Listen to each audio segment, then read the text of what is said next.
Greetings, everyone. My name is Luke Thompson, and tonight I would like to share with you my experience of the SF-181. Here's the form right here. Originally, I found this form through one of my friends about a year ago, and through her, she introduced me to Chief Nanya Shabu El of the Asikata Nation of Yamasee Moors. And with that, he was the only person that's really showing people what is the significance of this form.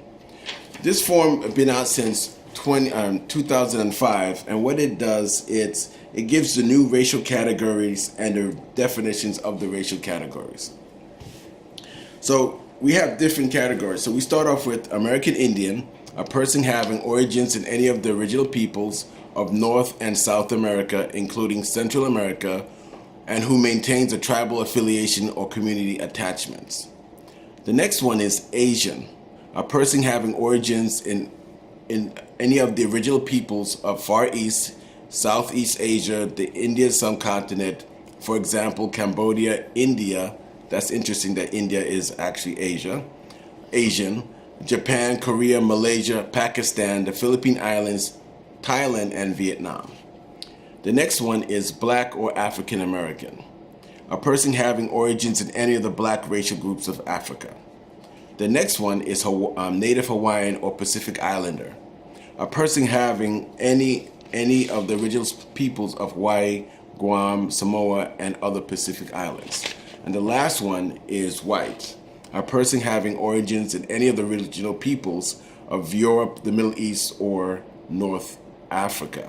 The thing about this form that's really interesting is the Black or African American. It says a person having origins in any of the Black racial groups of Africa. There's no such thing as a Black racial group of Africa. And another thing is all the other categories started with a person having origins in any of the original peoples of whichever region. So there is no, it doesn't really line up with what's going on. But the significance of this is, this goes back to the Dred Scott. A lot of people don't know about this court case. But back in the 1800s, Dred Scott was a slave, and he sued the United States for being a slave because he said he was a citizen. It went all the way up to the Supreme Court. The Supreme Court ruled that because he's a slave and he's Black, he has no standing at law, and he can't get certain rights. He's a slave.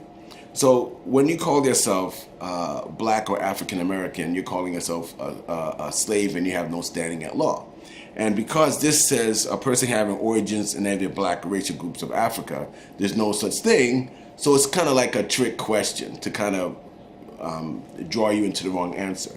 So when you look at White, we are the original people of Europe, the Middle East, and North Africa. So when I filled out this form, I chose White. I commercially chose White because Black doesn't have any standing at law.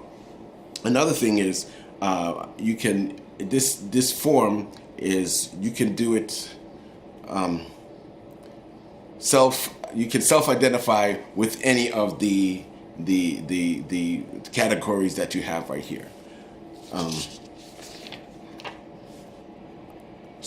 hope this video kind of helped you a little bit. This is my first time doing this, so it's kind of strange. But to get for additional information, here's the folks that can help you out. Again, this is Luke Thompson. I hope this helped you out a lot. Blessings. White power.